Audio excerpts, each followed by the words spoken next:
இது ஒரு உண்மை கதை. என் வாசகர் ஒருவர் என்னிடம் பகிர்ந்து கொண்ட அவரின் கதை. இதில் அவருக்கும் அவரின் சித்திக்கும் நடக்கும் தோட்ட வேலைகளை என்னிடம் சொன்னார். கதை பிடித்திருந்தால் என்னுடைய முந்தைய கதைகளையும் படித்து நமது சேனலுக்கு சப்ஸ்கிரைப் பண்ணுங்க. வாங்க கதைக்கு போவோம். இந்த கதையின் நாயகி என் சித்தி ஷகிலா பானு, வயது 45. என் அம்மாவின் தங்கை கல்யாணமாகி புருஷனை விவாகரத்து செய்துவிட்டாள். ஒரு மகள் திருமணமாகி மும்பையில் கணவனோடு இருக்கிறாள். என் பெயர் சிராஜ், வயது 26. படித்து முடித்துவிட்டு வேலை தேடிக்கொண்டு வீட்டில் இருக்கிறேன். இப்பொழுது இந்த கதையை சித்தியே சொல்வது போல எழுதுகிறேன். ஆமாம், நான் தான் உங்கள் ஷகிலா. எல்லா பெண்கள் போலவே நானும் வெள்ளையாக, பார்ப்பதற்கு நடிகை மும்தாஜ் போல கொஞ்சம் உயரமாக இருப்பேன். சென்னை ஆவடியில் ஒரு தனியார் கம்பெனியில் வேலையில் இருக்கிறேன். வீடு சென்ட்ரல் பக்கம். தினமும் லோக்கல் ட்ரெயின்ல வேலைக்கு போவேன். எப்பொழுதும் சேலை அணிந்து வேலைக்கு செல்வேன். வெளிநாட்டில் வேலைக்கு சென்றவர் அங்கேயே யாரே ஒருத்தியை கல்யாணம் பண்ணிக்கிட்டு என்னை டைவர்ஸ் பண்ணிவிட்டார். ஆனால் இப்ப தோட்ட வேலை செய்ய ஆள் இல்லை. இதில் எப்படி என் அக்கா பையன் சிராஜை தோட்ட வேலை செய்தான் என்பதை இந்த கதையில் பார்க்கலாம். ஒரு நாள் வேலை முடிந்து ஆவடியிலிருந்து சென்ட்ரலுக்கு ட்ரெயினில் வர ஸ்டேஷனில் காத்து கொண்டு இருந்தேன். மாலை நேரம் என்பதால் கூட்டம் அதிகம். உங்களுக்கே தெரியும், சென்ட்ரல் ஆவடி ரயில் காலையும் மாலையும் எவ்வளவு கூட்டம் இருக்கும் என்று. நான் லேடிஸ் கம்பார்ட்மெண்டில் ஏறுவதற்கு நின்று கொண்டிருந்தேன். வண்டி வர கூட்டம் அதிகமாக என் செருப்பு அவிழ்ந்து விழுந்தது. அதை எடுக்க அங்கேயே நிற்க கூட்டம் என்னை தள்ளிவிட்டு ஏற ஆரம்பித்தது.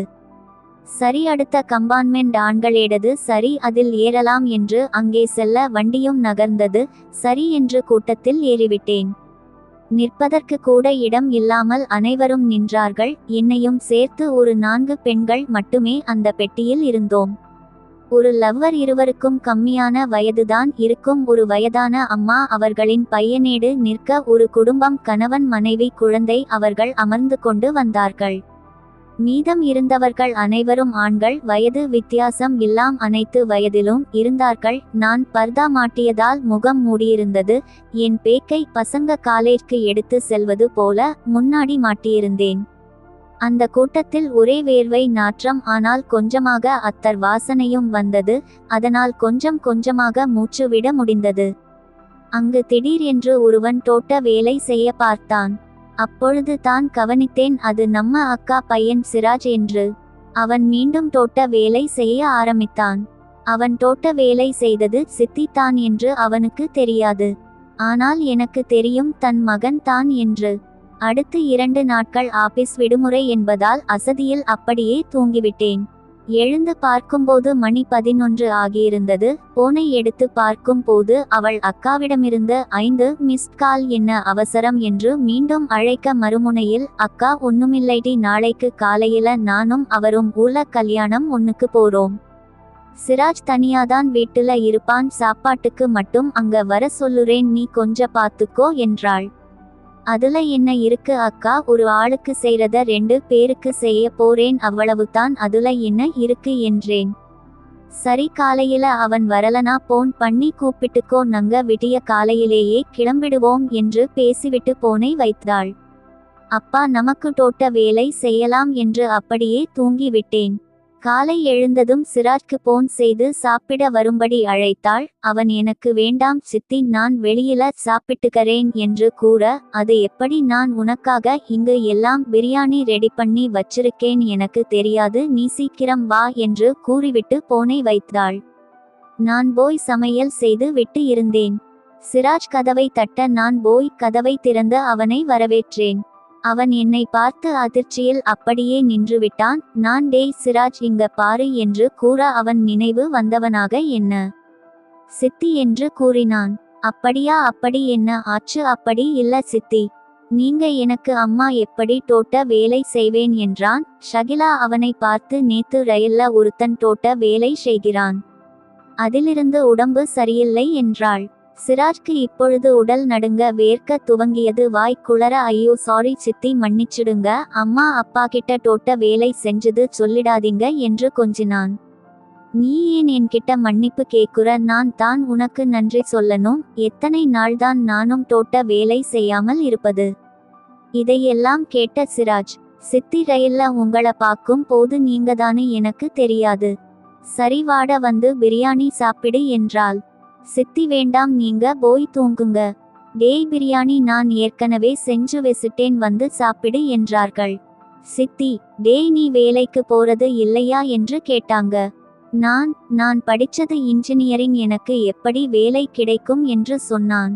சித்தி டேய் போய் எல்லாம் கம்பெனிலையும் வேலை தேடி பாரு கிடைக்கும் என்று சொன்னாங்க. நீங்க எனக்கு உங்க புருஷன் கிட்ட சொல்லி வெளிநாட்டுல வேலை வாங்கி தாருங்களா என்று கேட்டேன். சித்தி டேய் நானா உங்க மாமா கிட்ட பேசுறது இல்லை. அவர் எப்பவோ வெளிநாட்டுக்கு போனாரு இப்ப வரைக்கும் வரல என்னை டிவர்ஸே பண்ணிட்டாரு. நீ என்னடா நான் இப்ப போய் வர கிட்ட பேச சொல்ற.